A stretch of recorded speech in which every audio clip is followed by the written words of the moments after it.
Écrivons cette équation d'oxydoréduction en lisant bien l'énoncé. On sait que c'est le diode qui oxyde le SO2. Donc forcément, c'est le diode que je mets à gauche. Je sais que le diode, je regarde son réducteur conjugué, c'est I-. Deux atomes diode, 2I-. Et puis après, on équilibre avec le nombre d'électrons.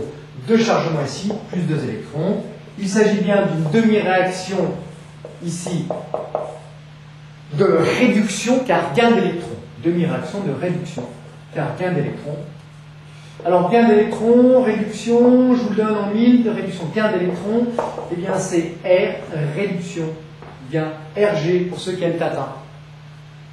Ensuite, le diode va réagir avec le dioxyde de soufre. Donc la deuxième demi-équation, qu'est-ce que c'est? Eh bien c'est le dioxyde de soufre qui va donner quoi? Je regarde ici l'autre espèce conjuguée, c'est le SO4 de moins.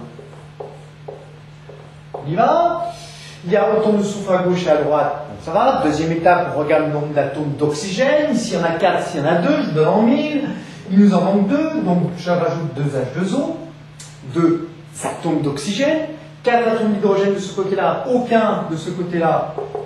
Je mets donc plus 4H+, en étant en milieu acide. Combien est-ce qu'il reste d'électrons à mettre? 2 charges moins plus 4 plus, ça fait 2 plus. Et ici, il n'y a pas de charge, donc je dois mettre évidemment ici plus 2 électrons. Donc finalement, les 2 électrons gagnés par le diode sont fournis par le dioxyde de soufre. Il s'agit ici bien d'une demi-réaction d'oxydation. Pourquoi il y a perte d'électrons? Ces 2 électrons sont fournis de ce côté-là. Fournis de ce côté-là, donc c'est forcément une perte. Donc demi-réaction d'oxydation. Quel est maintenant, dans la deuxième question, quel est maintenant l'oxydant et le réducteur? Il faut évidemment faire d'abord la demi-réaction, l'équation redox, pardon. Là, il est inutile de multiplier par les coefficients là et là, parce que les 2 électrons gagnés ici sont perdus de ce côté-là.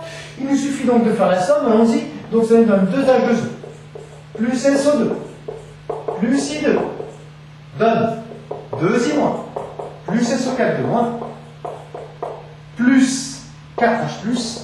Évidemment, avant de continuer, il faut bien vérifier que c'est bien homogène, enfin en tout cas que c'est bien équilibré, pardon. 2 atomes d'oxygène, 4 ici, 4 ici. Combien de charges? Allez, 2 charges moins ici, 4 plus, ça fait 2 plus 2 moins, aucune charge de ce côté-là. 2 atomes diode, 2 atomes diode, 4 atomes d'hydrogène, 4 atomes d'hydrogène. Quel est l'oxydant? L'oxydant, c'est celui qui capte les électrons. On a vu que c'était I2. Donc l'oxydant dans la deuxième question, voilà l'oxydant. Car il oxyde, il prend les électrons. Quel est le réducteur? Eh bien, c'est celui qui les fournit, c'est SO2. Voilà le réducteur.